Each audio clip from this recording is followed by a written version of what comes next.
di anang Upwork. May pag online jobs. Oh, ang kwan na po sa online job sa hay kay maka-timing yan ano ba. Oh, na po yung mga Scammer kay malaki sila yung monitoring ang Upwork mo kung magbinuwak sila sa sweldo. Makuan jud sila ma-report. Yan na jud ano jud ang report ba na mabayaran ka. Kaning ako direct man kuna kanang referral ba. Kaning isa na ako ang client, kuan ako diha mag 8 years na ko. Wala yun. Oh, pero kana lagi ko report. Pero bahala na lang. Ako, Ay long term man. Nya. Nagani mga nagkuhan sa ako nagamay daw kaayo lagi ako rate na alam ako sa ano 4.5. Ang ako ang USD. Oh. Alam si gamay ang ano oy for ano. Per hour po dai ka. Oh. For a color daw gamay daw kaayo. Oh, gamay jud na siya actually. Ang akong kuan kay anak ko wala mo ko ipunta unya gikan ko sa real estate pa na adlaw-adlaw ko nag-aapa sa akong output gani. Dira kay ko tawag lang ko 10 ka pasyente. Okay ra. Oh. Dilipod nila monitored. Monitored man nila pero dili jud sila kanang kuan jud kaayo. Pero siguro kung Pero imuhang tracker monitored nila. oo. Kung screenshot jud siya. Oo, na siya screenshot every 10 minutes. Ako ang tracker sa isa ra ko na ako nga client ay tracker kani akong 8 years nga client. Pero ako ra poy kabalo sa akong tracker. Ako ra kabalo sa akong password.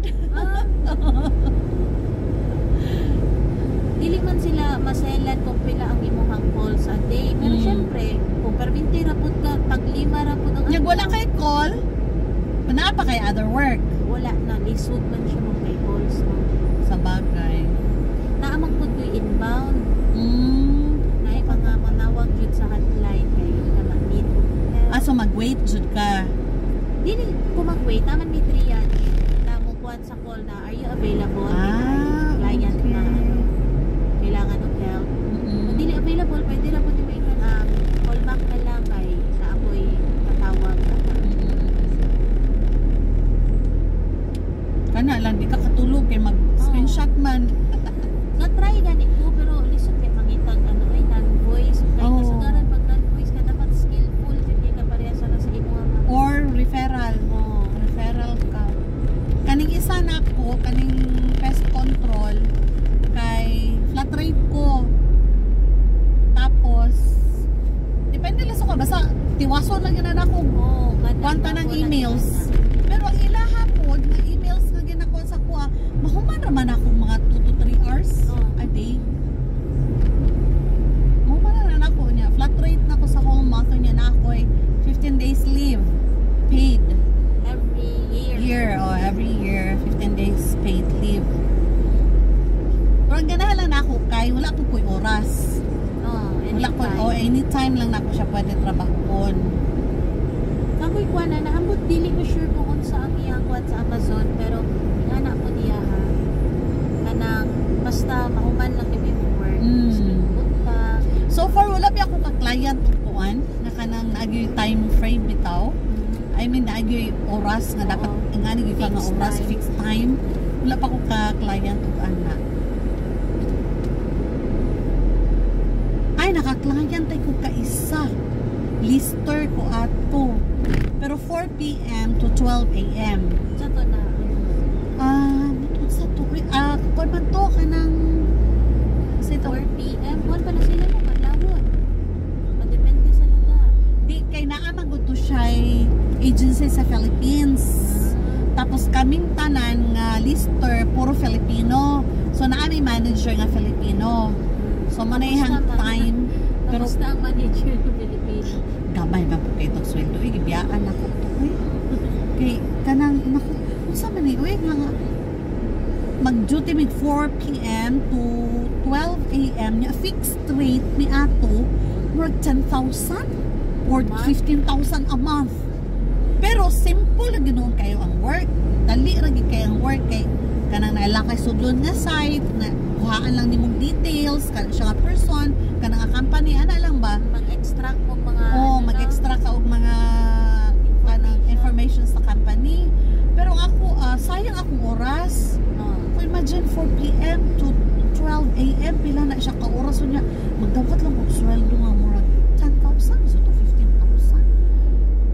Ako, uy, kasayang sa akong oras. Agibiyaan ako. To kay feeling na ko si manager nako ang ginabayad sa iyaha Kay sa Filipino lang yan. kay Filipino lagi. Feeling na ko iyaha tong work. Niya iyahang gi-outsource niya. Tapos per lead ang feeling na ko per lead ang kuan ato ang palit sa iyaha. Oo.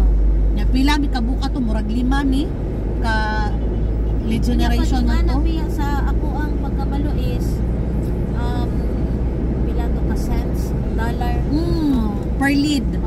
Per Naku, lead ay, ang bayad na naku, sa iya niya. ang nadakto, ano sa tuan, manager, nangundang mi, dungan ni tanan.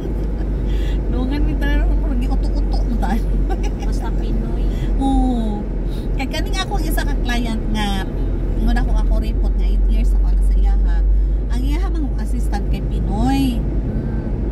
Muna nga, uy, mo increase lag gi-direct man ako peso, wala man ko nagkuan sa ilaha og dollar. Kay lugi kayo ko kay mag up and down pa yung dollar no. Baba kay karon. Usually sa Canadian dollar kay permi ubos. Naku, Atong mga past few months sa kasi dollar. Di may game karon bagsak na yung dollar ron. Nya mo to nga nako. Papa, nay ko. Sa mo pamukat ko. Ano yung mga tricycle? Hindi delikado pa din mo makita. Nako sige na lang oy, tsagaan na lang ni nako kay ana man tong Filipino na ko kauban nga naa sa Canada ka assistant to niya. Ano siya nga nako nahutana ko kay wala man gud mi contract. Nako until when nga mag-expect ko that I will be under this company. Siya nga until Tom leaves. Okay, si Tom na siya tag-iyag yun. So, until Tom leaves, we have work. Sige na lang, bahalag barato. Ako gani kay dagat mo ko mag-try ana nya basig pangit ba? Ang pressure. Dili ko pressure sa ako mo karon although masking fake siya. Ay gunit lang nako kung time kung pila akong gusto tawagan. Makatanaw-tanaw lang ko movie like sige hapit na mag